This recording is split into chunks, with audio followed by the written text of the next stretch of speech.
કતારગામ અને મૈદરપુરામાં થઈ હતી લૂંટ। વહેલી સવારે આવતા પેસેન્જરને રિક્ષામાં બેસાડી અવારું જગ્યાએ લઈ જઈ લૂંટી લેતા આ લૂંટ મામલે પોલીસે તાત્કાલિક કાર્યવાહી કરી રિક્ષામાં બેસાડી લોકોને લૂંટી લેતી ગેંગ ઝડપાઈ છે।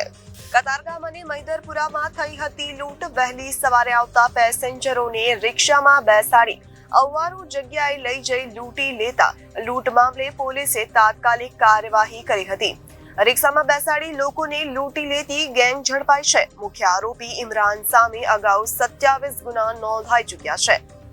ગઈકાલે સુરત શહેરના ઝોનથી 3 વિસ્તારમાં 2 પોલીસ સ્ટેશન કતારગામ અને મૈદરપુરા ખાતે આઈપીસી 392, 397, જીપી એક્ટ 135 મુજબ 2 અલગ અલગ ગુના રજીસ્ટર થયેલા હતા, જેની એમઓ એ રીતની હતી કે જે અર્લી મોર્નિંગમાં રેલવે સ્ટેશન કે બસ સ્ટેશનથી જે મુસાફરો આવે આ મુસાફરોને રિક્ષામાં બેસાડીને આગળ લઈ જઈ અવાવરું જગ્યાએ ઊભા રાખી અને એમને લૂંટી લેવામાં આવતા હતા। તો આવા 2 ઇન્સિડન્ટ ગઈકાલે રાત્રે 2 થી 4 વાગે અર્લી મોર્નિંગમાં 2 ગુના અલગ અલગ પોલીસ સ્ટેશનમાં દાખલ થયેલા હતા। આ ગુનાની ગંભીરતાને ધ્યાને લઈ ઇમિડિયેટ મૈદરપુરાની ડિસ્ટર્બની ટીમ કામે લાગી અને ગણતરીના કલાકોની અંદર જ 4 આરોપીઓને પકડી લીધેલા છે અને તેમની પાસેથી તમામ મુદ્દામાલ રિકવર કરેલો છે, જેની અંદર જે મેઇન મુખ્ય આરોપી છે ઇમરાન ઉર્ફે બીડી, જે કામરેજનો રહેવાસી છે, જે અગાઉ 27 વખત અલગ અલગ ગુનાઓમાં પકડાયેલો છે।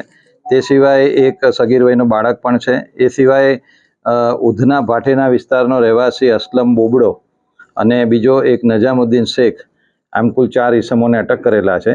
એમાં જાણવા મળેલ છે તેમ બીજો એક અન્ય ઈસમ છે જે આરોપી એ હાલમાં સલાબતપુરાની અંદર એરેસ્ટ કરેલો છે, જે અન્ય કોઈ લૂંટના ગુનાની અંદર પણ એ આરોપી છે। આમાં 4 જે ગુનેગાર છે એ આ પ્રકારની કામગીરી કરવામાં માહેર છે અને મૈદરપુરાની પોલીસે ગણતરીના કલાકોમાં જ આરોપીને મુદ્દામાલ સાથે જબ્બે કરેલા છે અને આગળની કાર્યવાહી હાથ ધરેલ છે। તે લોકોને રિમાન્ડ માંગવામાં આવશે અને એ લોકોનો ગુનાહિત ઇતિહાસ તેમજ અન્ય કોઈ પોલીસ સ્ટેશન વિસ્તારમાં આવા જો કોઈ ગુના બનેલા હશે તો એની તપાસ કરવામાં આવશે।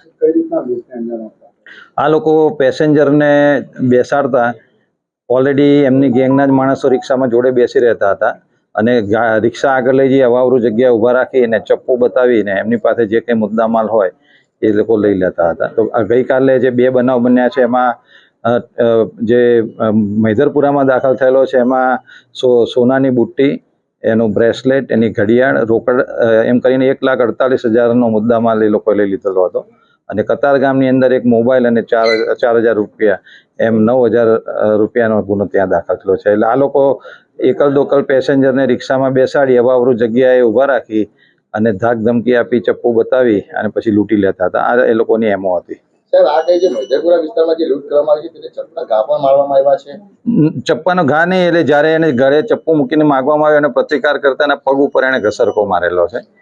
એટલે એ લોકો ચપ્પુ જોડે રાખીને આ રીતે એ લોકો કામ કરતા। એટલે 392, 397 આઈપીસી મુજબ ગુનો દાખલ કરેલ છે।